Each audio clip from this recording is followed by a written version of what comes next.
단원고 2학년 8반 장준영 아빠 장훈입니다. 저는 2014년 4월 16일 내 목숨보다 사랑하는 준영이를 이루는 부모입니다. 광화문 세월호 광장에서 2014년 4월 16일 우리 아이들을 죽음으로 몰고 간 범인을 잡아달라고 곡기 끊고 단식했던 한 아이의 아빠입니다. 세월호 참사 이후 9년 우리 아이들이 안전하게 살아갈 수 있는 세상을 위해서 국민 여러분들과 함께 피눈물 나게 노력했습니다.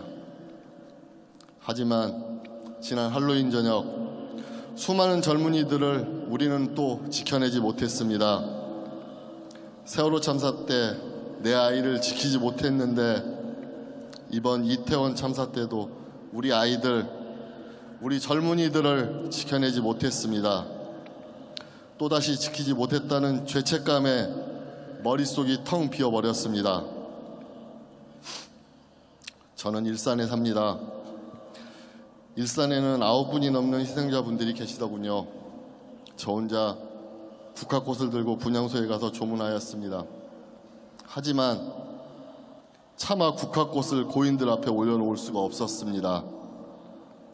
희생자분들이 꺼져가는 의식으로 삶을 붙들고 있을 때가 생각났습니다. 겹겹이 쌓여 계셨을 그때가 생각났습니다. 그래서 그 작은 국화꽃 한 송이, 그 작은 꽃잎들조차 무거울까봐 놓지 못했습니다. 여러분, 참사 유가족이 된다는 것이 어떤 것인지 아십니까?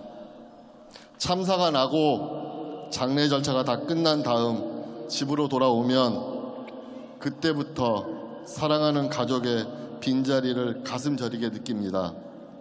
아이가 없는 빈 방, 아이가 없는 식사 시간,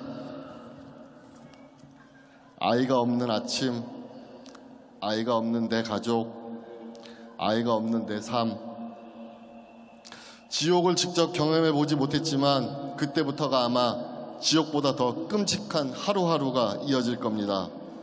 그리고 가족을 잃은 슬픔과 함께 지켜주지 못했다는 자책을 하게 됩니다.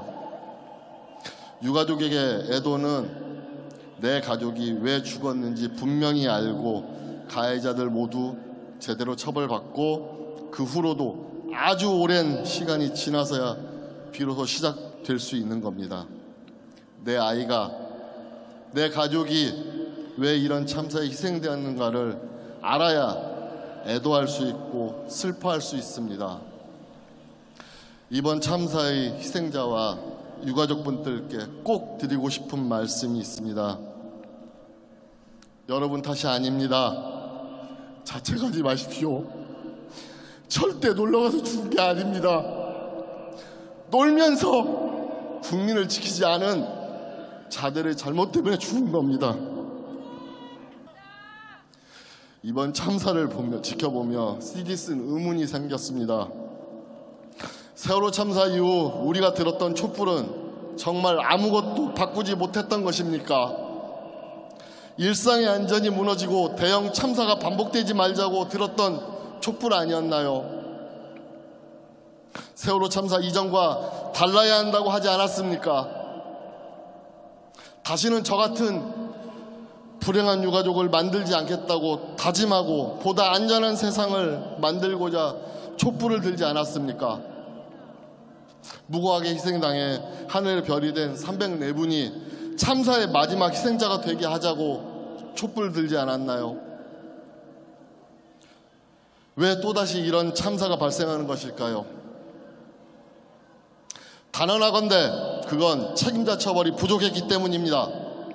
권한에 비례하는 책임의 무게를 소홀히 하고도 아무도 처벌받지 않는 세상, 바로 그 세상이 그 반복된 역사 때문에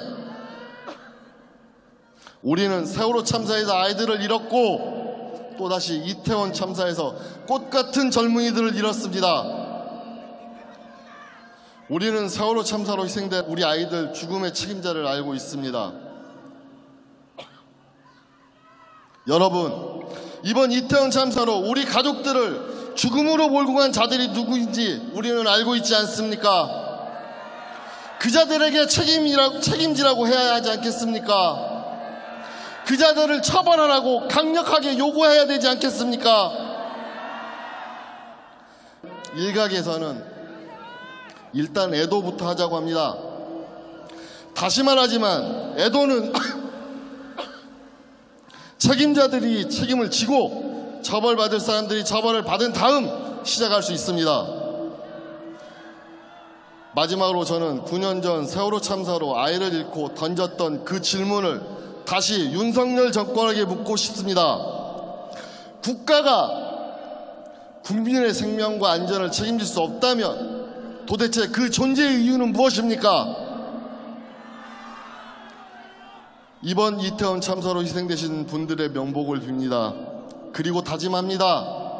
이 땅에 세월호 참사와 같은, 이태원 참사와 같은 비극이 재발되지 않도록 함께 싸우겠습니다. 다시 신발끈 동여매고 함께 하겠습니다. 감사합니다. 왜 우리 청춘들이 왜 죽어야 했나?